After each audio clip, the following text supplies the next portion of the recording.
শুভ সকাল বন্ধুরা। এটাই হলো আমাদের প্রথম ঘর। বিয়ে করে প্রথমেই আমাকে এই বাড়িতে এনেছিল। এই ঘরটা ৬-৭ দিনের মধ্যেই রেডি করেছিল। একদম ছোট ঘর, ২ কামরা ঘর। এই রুমে আমরা থাকতাম আর পাশের রুমটাতে আম্মা থাকতো। এই ঘরের ভিতরে একটা খাট থাকতো, একটা শোকেস আর একটা ক্যাবিনেট।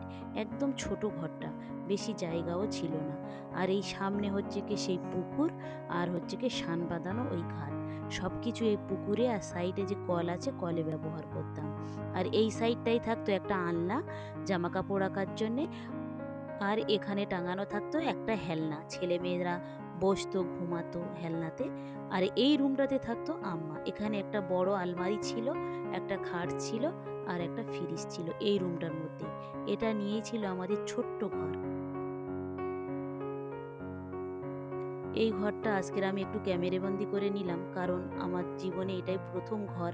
এই ঘরটা হয়তো কয়েকদিনের মধ্যে ভাঙা হবে সেই জন্যে।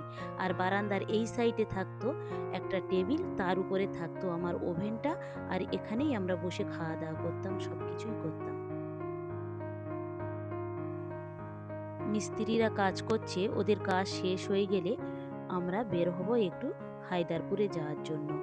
একটা দরকার আছে ওখানে, সেই জন্য একটু যাব। তাই দেখি মিস্ত্রিদের কাজ এখনো চলছে, পুকুরে পাইলেনটা এখনো গাঁথা হচ্ছে। চারিদিকে নোংরা ভর্তি হয়ে আছে, যেহেতু সমস্ত জিনিসপত্র বের করা হয়েছে ঘর থেকে, সেই কারণে। আজকেরও যাওয়ার সময় দেখলাম সূর্যটা অসাধারণ লাগছিল।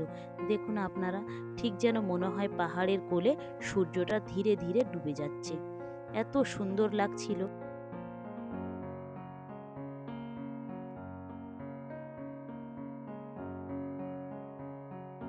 সকালবেলা বেশ ৩ রকমের মাছ চিংড়ি নিয়ে এসেছিল।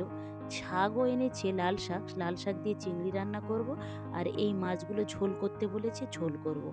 আর ওই মাছগুলো ভেজে পটল দিয়ে রান্না করব। যেহেতু ছেলেমেয়েরা স্কুলে যাবে, তাই তাড়াতাড়ি করে আগে আমি যে মাছটা ঝোল করব সেটা পরিষ্কার করে হাত ঘষা করে ঝোলটা আমি চাপিয়ে দিচ্ছি। ছেলেমেয়েরা খাওয়া দাওয়া করে আবার স্কুলে যাবে। ভাত হয়ে গিয়েছে, রুটিও হয়ে গিয়েছে। এই ঝোলটা করে দিলে ওরা খেয়ে স্কুলে চলে যেতে পারবে। আজকে দুপুরের মেনুতে ছিল আমাদের ভেন্ডি ভাজা, আর এই মাছের ঝোল, আর ছিল পটল দিয়ে মাছের তরকারি, আর চিংড়ি দিয়ে লাল শাকের তরকারি। ভিডিওটা তাহলে এখানেই শেষ করছি। ভালো থাকবেন, সুস্থ থাকবেন, আর ব্লগটি কেমন লাগলো অবশ্যই জানাবেন। ভালো লাগলে একটা সাবস্ক্রাইব করে দেবেন। দেখা হবে পরবর্তী ব্লগে।